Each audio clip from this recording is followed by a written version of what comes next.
What does it mean for Pochettino? Well, Pochettino probably was gone at the end of the season anyway with how it's going. I think if you look at the stadium, the belief in our fans, so many people have said, yeah, he's all right, but probably not the long-term guy anyway, so we should probably get rid of him at the end of the season anyway, regardless of today's result, right? I thought that was keeping him in a job. But in fact, he's the long-term guy. Yeah, but this is the thing that we've kind of all agreed about the Spurs history that he had there was he is a good guy for getting a lot out of what seems to be a limited squad, especially young players, developing them. But the problem is when I'm watching Chelsea, and I've watched them quite a lot this season now, I'm not seeing any progress or evidence of him getting a tune out of players. Like, apart from Palmer, you're like, I watched Chelsea. Would that have just happened anyway? Regardless. No, that's exactly why. When you say it's only one player playing well, he's doing that of his own accord, right? The tactics today just tell you everything you need to know about Pochettino, and they're actually endemic of our entire season, right? We've come into a game which is, and this is a bit of banter here, but it's a 6-pointer. It's against a team that is directly below us and they're now above us, right? Yeah, it's a huge game for our season. It's something against our direct rivals. You might not get 11th now. Jesus. Well, I know how awful. I know exactly. Fucking hell. What has my football club become? But he set the team up in basically a 4-2-2-2, right? He set basically a 4-4-2. And we know that the midfielders are getting exposed. We just know they're getting exposed. And it's just endemic of our entire season that in a crunch game like this, he hasn't made the tactical changes that he does. And for me, you know, Joey and I, we're positive Chelsea fans. We want to see this come good and we want to see some continuity here. But for me, today was the last straw. Nah, really? It was the last straw. Mate, we've come into this game. We need to win this game. It is so important for us. Yeah. And he's set up in a way that it's just left every sort of weakness available. He's let Thiago Silva get runs on him. You know, Pedro Neto has made Thiago Silva look like he's a fucking, a year 11 player. You know, he looks absolutely rubbish. He looks like a school kid. And then you've got wing backs that are sort of super attacking with one holding midfielder in front of them. Like one Caicedo. Look, I completely understand why people might question how good Caicedo is. He had an unbelievable pass day, but made 2 horrendous errors, right? But you have to say, if that's the case, and he's a young kid, he's 23 years old, don't put him by himself. Don't have him as the lone player in the base midfield. Put Enzo or Gallagher or all 3 of them as a line together. But can I just say, he's not good. Pochettino has shown so far in his time at Chelsea, it can improve, but at the minute, he's not good at giving instructions to young players and having young players take on board those instructions. Wow. That's what he's shown in his time at Chelsea so far. Yeah, I think that Cole Palmer would have done it anyway, but look at our disciplinary record. Look at today. Malo Gusto, as soon as he got booked, I said, he'll be getting sent off then, and he should have been sent off. Malo Gusto should have been sent off. He got subbed off to stop him getting sent off and having to serve a ban. Craig, I was there. Mate, I completely understand where you're coming from. Well, I was there. I like Pochettino. I thought he was the best candidate that we could have possibly had for improving young players and getting a bit of a squad together. He was the best man on the market. The problem is that he hasn't done it. No. Listen, you guys are the Chelsea fans. You watch Chelsea way more than me. Like you said, you was at the game. I understand that. The only thing I will say is, it just feels like at Chelsea more than any other club, and I've said this before on this show earlier on in the season, you get less time than any other club in the league. Like at Man United, you ain't got a lot of time to prove yourself. Certain clubs you haven't, but at Chelsea, because you guys have been so spoilt for so long, especially when you had Roman Abramovich, I just feel like it's very easy for your fan base to turn on a manager. I agree, Pochettino hasn't been good enough this season. The proof's in the table, right?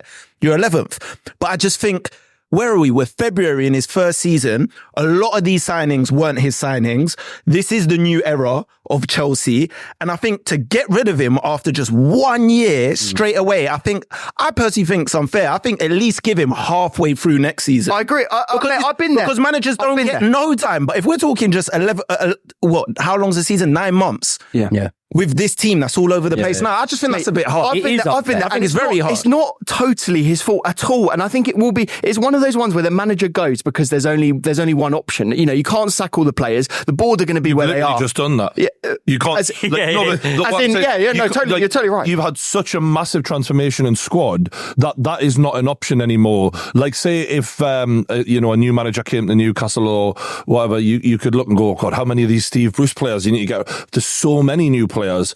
And the thing that makes it really hard to back Poch, in my opinion, as much as everything Craig there said made sense, it's Wolves and it's other teams on the level of Wolves, where you're looking at the amount of money Chelsea have spent versus the amount of money a lot of these other clubs spent. Yes, they've overspent, but you can't be letting teams that you think of yourself as better than come there and put 4 past you. Liverpool putting 4 past Off you. the back of Liverpool putting 4 past Liverpool you. putting 4 past you was gutting and it was embarrassing, but you can take it because they do that to a lot of teams.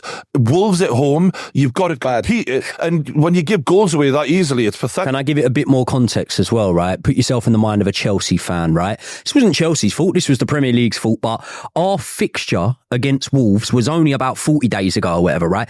It got moved to Christmas Eve. I think it was the first time that a game had been played on Christmas Eve since 98 or something like that. Obviously, that means that the Chelsea fans that travelled all the way to Wolves for that match, there wasn't like public transport and stuff like that on. Now, the team would know that. It was made quite vocal. We put on free coaches, things like that. I think that realistically, when you go there, you get humiliated by Wolves, really. You get beat by Wolves quite comfortably. You then go to Anfield, you're coming off the back of a loss there. Wolves, the team that all of those Chelsea supporters travelled and ruined their Christmas plans for and whatnot, that's the game that I want to see a response in. And if we win that match, it's irrelevant, but I want to see a response. We didn't see in effort, in battling, in the intensity of the game today, that there was a response from that. And they're the sort of things that they might seem insignificant because you sort of think, well, you played a game, not the occasion. But I'm telling you now, back in the day, and I know we can keep going on to back in the day, there was a Jose Mourinho or someone like that, they're going to be telling them boys that in the dressing room. They're going to be saying, remember Christmas Eve against these guys. And when you look at the way Pochettino conducts himself in interviews and stuff, this is the thing. You never know what goes on behind closed doors. But after we got battered by Newcastle at St James's Park, and it sort of looked like he hung the players out to dry a little bit, we sort of disagreed over that. I said, no, do you know what? I quite like seeing that from him. I like seeing that side from him. At the minute, they're very casual. He's very casual in his interviews and his words about things after a Liverpool loss. Very, very casual. And then from the first whistle, on a Saturday, on a Sunday, when you see Chelsea play, what's the first thing that comes to mind? Casual. We're casual. Yeah. We're nonchalant, mate. We're walking around a lot of the time. Like, it's like we're not having one of the worst seasons we've had in 20 years. And that you can say about, okay, not over riling players up and keeping people calm. But at the same time, sometimes I want to see some of my players riled up. Yeah. Yeah, but can I ask you a question? You did a thing with Joe Cole a couple of weeks ago. Yeah. I remember he said to you that people have told him that the room in the dressing room, like in terms of the vibe, everything at the training ground is good. Yeah. If I was you, I'd be worried by that. Because why the fuck is the mood good when the results are like that? Do you know what I mean? And for me, I look at Chelsea, the way I've always thought of Chelsea, you used to have some dressing rooms that, I mean, Craig, you're talking about how often managers get sacked. That's because of the dressing room. If John Terry don't want you managing, you're out. If Frank Lampard aren't happy, you're out. Drogba, Funny Essien, you John say Odegaard, that, mate. But they don't have them players. But this is what I'm saying. What scares me about your team, and you spend a lot of money on them, and you've got some big players in there. Caicedo, most expensive midfielder that was ever sold in the summer. Enzo's just won the World Cup. And yet they all seem like wallflowers. Where's the voices? Where's the leaders? Do you know that when we're talking about the Poch thing, like right now with Eddie Howe, for example, he's going through like a rougher patch than what he's had at Newcastle, where I'm looking at performances and I'm not happy with him. But I'm still able to look within the team and go, but you're getting a tune out of him, you're getting a tune out of him, you're getting a tune out of him. All right, these things need to be put right. But I can see levels of improvement in areas, and I can see bits that we need to fix. It doesn't feel like the end of the world. When I look at Poch and that team, I'm looking at who the fuck is he getting a tune out of on a regular basis? Palmer. No, but that's what we're saying is one being the exception. It's not enough. It's not. I don't know. Is he? Yeah, he is. He's nowhere near as good as he was at Palace. No, don't do that. Nowhere near. They were clinging on not selling him. They were clinging on. They were clinging on to not selling him. No, I didn't mean that. But you know what I mean? They were clinging on to not selling him based on his performances this season. Don't you dare talk about Con like that. How dare you? Big Con. Don't do that, because in the summer, they if he went, they would have been like, well, all right, then we just got Caicedo, whatever. He's been performing so well this season that they didn't want to let him go. That's based on his performances this season. I don't know. Listen, is he saved in your phone as Concom? No, I don't even know him. He's been at Spurs. I'll sound really negative here, but give it time. because last season Enzo Fernandez came in and I went, I'll tell you what, once we build a midfield around this boy, we saw what we needed. Apparently we needed Caicedo, went and got him. Enzo's got worse. Last season, Benoit Badiashile came in and I had never heard of him, and he came for 30 mil, which for Chelsea's like chump change when they're spending that sort of money around at that time. Benoit Badiashile come in, I thought, oh my God, we've got a player here. This season he's been shit. So when you said about Melo Gusto, yeah, I have to say, like, right, look, Poch will go. I think it's quite inevitable, whether it's now or in the summer. Like, he'll end up. Wait, hold on. Do you want him to go though? I think today. I've just said today is the game that closed it for me. So that was it. Just to clarify, I'm the most positive Chelsea fan in the entire. You're 5 points off. The way I feel, and this pretty much says it all. Yeah. Do I want him to go? No. Do I want him to stay? Nah. Not really bothered. So what are you leaning towards? So what do you want then? You got to lean towards. I don't care. All right, let me ask you something. Would you sack him and take Jose for the cup final? 100%. 100%. For the cup final, would you sack him and? Listen, you lot all would, the questions. You lot would, the questions. Why would you do that? Yes, of course I would sack him and take Jose. Mate, Jose is just got. I love Jose, but it's got a hold on. football. It's like that ex that you just. Have you ever seen Misfits do this tag team thing? Yeah. If we could tag Jose in just for that one match, and then go, all right, Poch, you come back out, and he comes back in, starts getting bashed up. We tag Jose straight back in there. I would probably take Jose for the. But you talk about the ex thing, and I get that. Yeah, like your amazing fit ex, but. She's not as fit anymore, Maybe man. it's your first. She's had a BBL, but she's not in prime position. It's that girl that you like, man. Connection with. You lost your virginity to. You always love her. You're always. She's been through so many clubs. She has. She's been with some of your ex-mates. I don't give a fuck. I've given her. She's not really the special one anymore, though. Todd Bowley's never been there before, right? Yeah. And maybe he might be willing to give another opportunity. Shout out to the chat, by the way. They've given 56% have said Poch should be sacked. Joy's just sent me a tweet here. Yeah. Seen that? What's that we're going? Thiago Silva's missus has said, it's time to change. If you wait any longer, it will be too late. It's sorry. How old is Thiago Silva? How old is he? She needs to fucking pack it in. She's probably about 40 herself. Wait, I'll tell you what, you see Belle Silva, she goes on away days and sits in the away end with the fans and that. She was at Fulham away. We all know Craig's beliefs about women in football, so just... What's my beliefs? Just all let her pack it in. He's putting words in your mouth. Whoa. All right. No, but seriously, how long has Thiago Silva got left in the game? About 5 minutes. Yeah, Thiago Silva's got about 3 months left. Right. But Belle Silva is a very respected voice in the Chelsea community. But is it appropriate? It's definitely appropriate. It's mental. Mate. But she must have some insider information if she's doing stuff like that. Whatever. You know what? You know where? Yeah. Let's go see what she thinks. Her and Jackson are... I'll tell you what, if it was like Mudrik's missus, if he's got one, or one of the more underperforming players, I think everyone would be scapegoating that player straight away. I think where it's Thiago Silva's missus tweeting it, you probably got a little bit of leverage there. But at the end of the day... Why do that, though? Isn't like he's just a respected member of... He's a respected member of the squad. He's someone that more often than not can walk with his head held high in terms of where we are at the moment. Whereas I think if one of the players that's coming under a lot of criticism, I mean, mate, like, not saying anything about his performance, but I don't know if Sterling's got a partner, but if his partner tweets that, he's getting hammered. Like, but can I say, how do you feel about that though? Like family members and stuff just giving their opinions or so. Like, I don't think that's right. You know the worry shouldn't be doing that. So it's his wife, right? Like men talk to their missus, right? Like have them whinge about work or whatever, as the vice versa, right? He must be saying stuff to her 100%. About how things are going for her to come out with that. There's no way she's done that if everything's hunky. I mean, we all know it's not hunky fucking dory. We can see the fucking performances, but Silva must be saying to her, it's of course, but he's saying it in confidence. Why the fuck is she taking it social media? You can't tell women shit in confidence. Social media. They may not have these conversations, right? But if they do speak about work, as couples do, and Thiago Silva says to Belle Silva, look, my work is not going great at the minute, but we've got such a good group of lads. The manager's brilliant. Sorry, you don't have a job because my wife and I'm a rich footballer. You got to remember that. That's your job, guys. Let's just talk about my job. Thiago Silva's kids play for Chelsea, right? Thiago Silva's kids play for Chelsea. Belle Silva has been there in the crowd, in the away end. She's got her own voice. She can say what she wants. Yeah, but she's got her own. Yeah, but they shouldn't.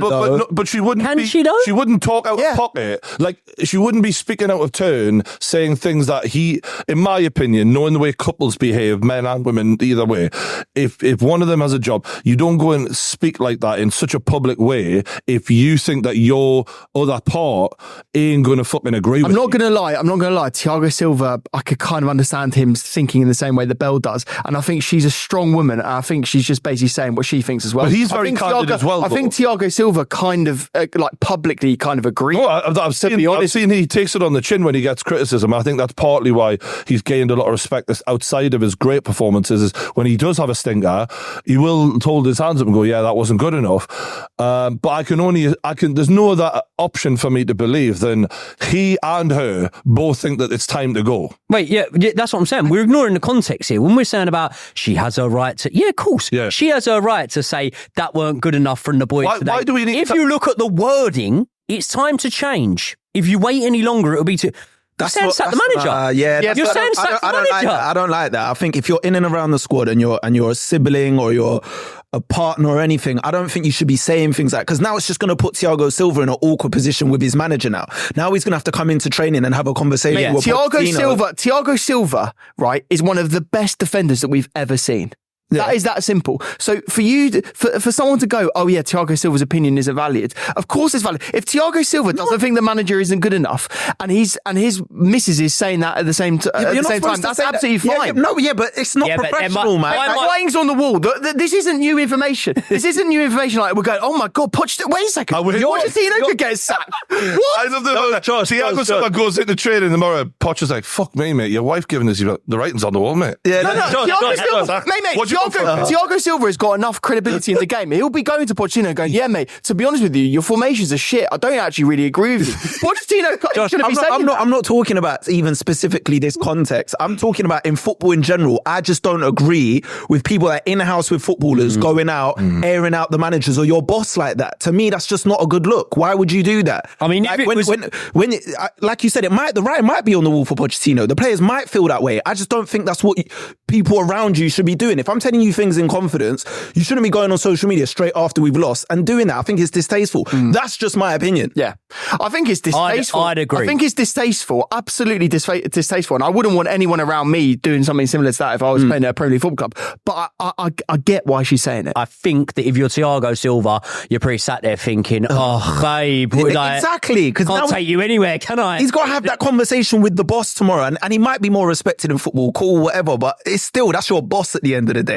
You've got to have that conversation. Thiago Silva retiring in 3 months, he does not give a fuck. It don't matter, man. It's about being professional. It seems like they're both his boss. Can I say something as well? Trousers in that one. Do you know that kind of behaviour? That's what you expect from a wife whose partner's not even playing. Yeah. Like, he plays every game. He fucking scored today. Like it's not like he's sitting on the bench, the old guy that's not getting picked no more. He scored today. He scored. That's why she's typing up. You did your job. Yeah. That's not even his job as well. Mudrik's looking at the old assist chart going. He's won everything. He's won absolutely everything. And she's been there through the whole time. She knows what it takes to be a winner. Yeah. He's there. He's won everything. Do you know what? If I was putting someone that I'd want to back more than anything, it'd be Thiago Silva. He's won everything. He's elite. He never won the World Cup. He never won Conference League. He ain't won the World Cup, mate. He ain't won the World Cup. Wow. Yeah.